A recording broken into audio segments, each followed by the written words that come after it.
Peggy Biggs looks her son in the eye at one point in Chuck Lorre's Mike and Molly, the CBS sitcom that ran for 127 episodes across 6 seasons, and tells him, "I'm a lot to take, Mikey. You don't see it because you're my son."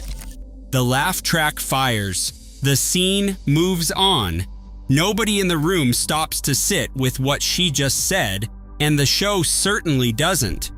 What gets me is that Peggy wasn't fishing for sympathy in that moment. She was confessing something she'd carried her whole life without ever once getting help with. That she was completely, structurally, permanently alone. Not as a phase. Not by bad luck.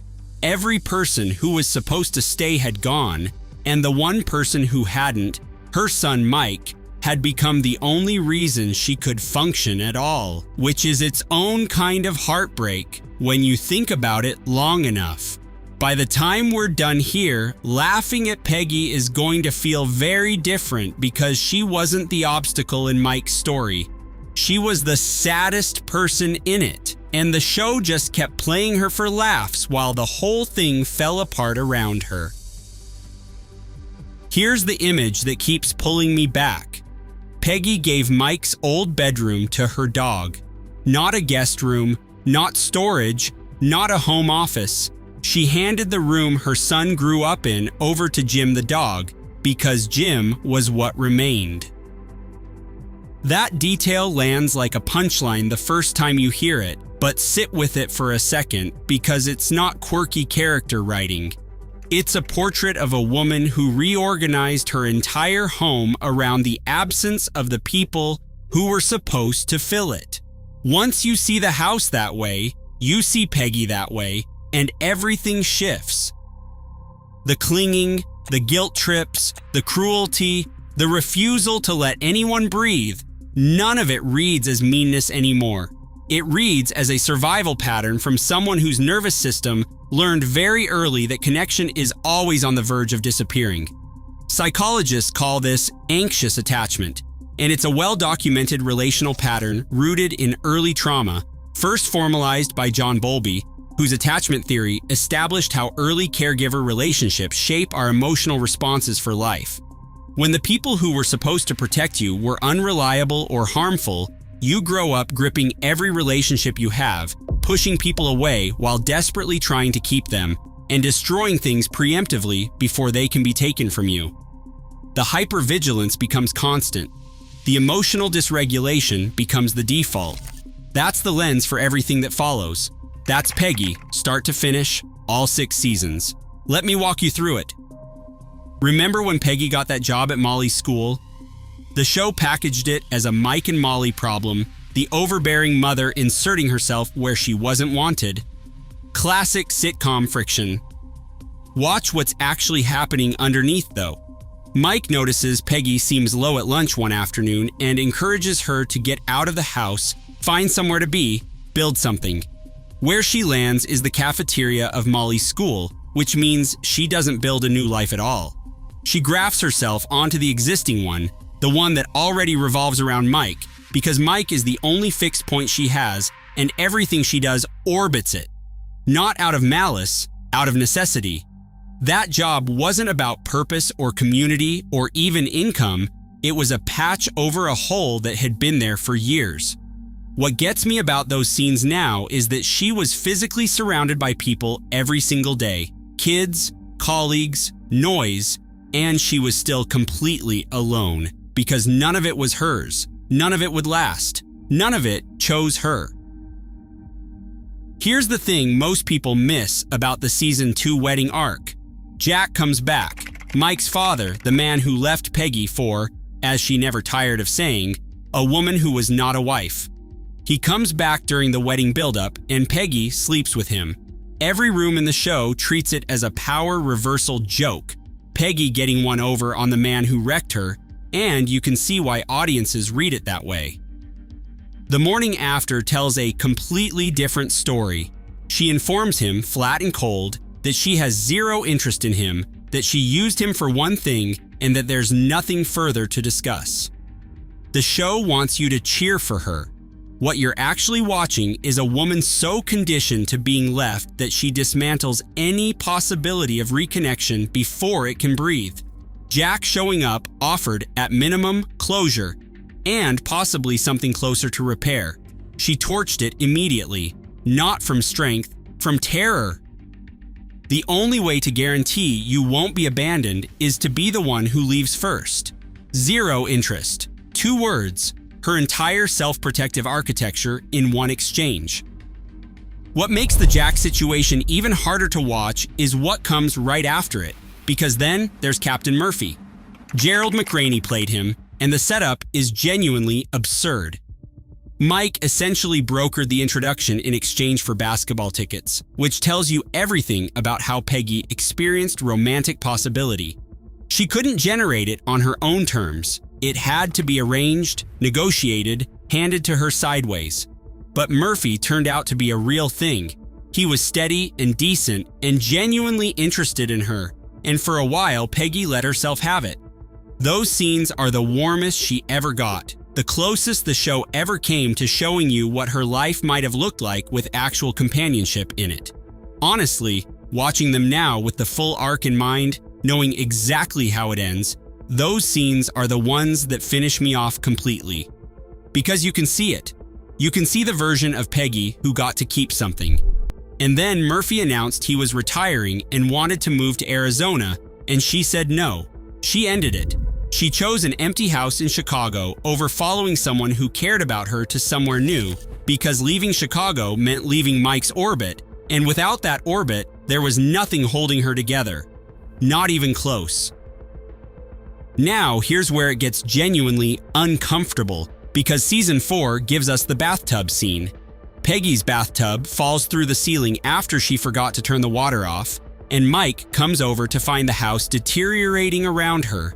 She hadn't told anyone, hadn't called anyone, hadn't asked for a hand, not because she was proud, but because there was no one to call. The show treats it as a house comedy bit, Mike exasperated, Molly practical, a brief stint living in the spare room, then back to normal. Underneath the comedy, a woman is aging alone inside a crumbling building, and the only reason anyone finds out is because the infrastructure gave way. That's not a punchline.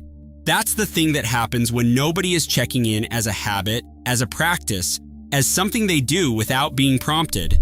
Mike showed up when she caused a scene and when she called him in crisis, but no one was looking in on Peggy just to look. Remember all those scenes of her rattling around that house with Jim? 6 seasons! The ceiling had to fall in before anyone noticed she was struggling inside it. Here's where it gets really dark, because season 5 puts the cruelest possible frame on everything that came before it. Peggy tells Molly she retired from the school job, casual, her choice, no big deal. She'd actually been fired for being impossible to work with. When Mike finds out the truth, he doesn't soften it. He tells her directly that she got fired because she is bitter, toxic, and unlikable by anyone. Her own son, to her face. And Peggy doesn't mount a real defense because somewhere underneath all the armor, she already knew. This is the loop that makes the whole story so painful to untangle. The behavior that pushed people away was created by isolation, and the isolation deepened because of the behavior, and the harder she became, the more people left. And the more people left, the harder she became. Mike naming it didn't break the cycle. It just confirmed what the cycle had already produced. She was fired. She was alone. Again, still. The laugh track had nothing useful to say about any of it. Season 5 went back, and what it found there is the part that broke me completely. The show spent 4 seasons treating Peggy's bitterness as the comic engine of dozens of episodes, and then it finally showed its hand. Peggy was hurt as a child, neglected while her sister was favored. She ran away with a man she believed was the love of her life, and that fell apart. She married Jack, and Jack left. Somewhere inside all of that wreckage, she had also abandoned her own mother, the woman who had protected her from the damage at home. She just left her there and didn't go back. and she'd been carrying that for decades without ever putting it down.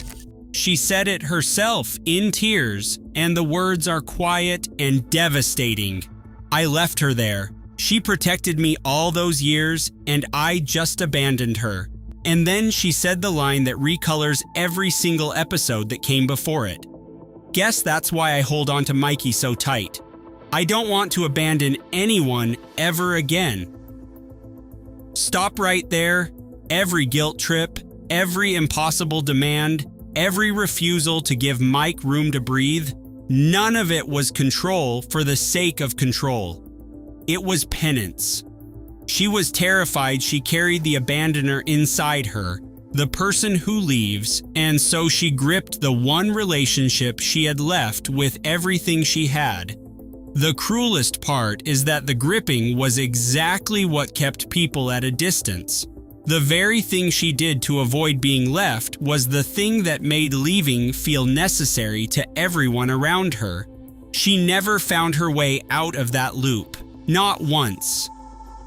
The series ended with Mike and Molly expecting a baby, the warmest, most hopeful moment the show ever produced.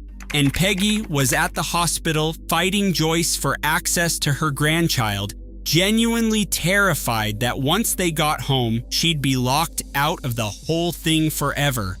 Even at the finish line, even surrounded by family, still fighting for a seat at a table that should have been set for her already. Here's the point. Peggy Biggs, brought to life by Rondi Reed across all 127 episodes, a performance that deserved far more recognition than it got, was not the villain of Mike's story. And she wasn't really the comic obstacle either, not at the level that mattered. She was the result of what happens when someone gets abandoned at every stage of their life by a father who failed her, by a first love who left, by a husband who chose someone else, by a school that fired her, by a man who wanted to take her somewhere new and couldn't make her believe it was safe to go. Her entire emotional architecture was built on a foundation that kept shifting, and the one fixed point she had was a son who had his own life to live, which is exactly how it should be, and which was always going to be insufficient to hold her together. She wasn't bitter because she was mean.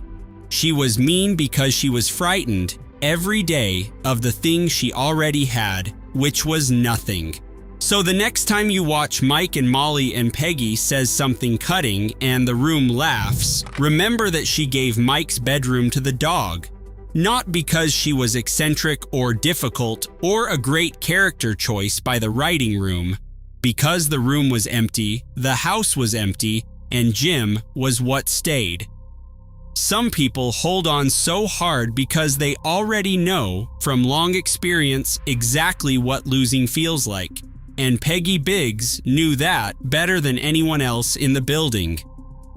Is Joyce Flynn, played by Swoosie Kurtz, the real emotional center of Mike and Molly? Or just another lonely woman holding everything together inside a house full of noise? Drop your answer below because that one is worth arguing about, and I read every comment.